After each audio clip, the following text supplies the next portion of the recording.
Водещата новина от днес. България преминава от аналогова към цифрова ефирна телевизия. А сега време за въпроси. Петроли. И какво значи това?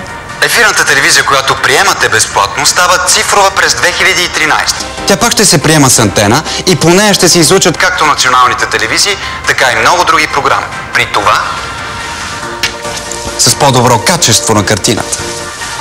Иванови? Такси ще има ли? Не. И още. Повечето нови телевизори ще приемат сигнала свободно, а по-старите с декодер. Ама как бе, младеж? Как да го свържа?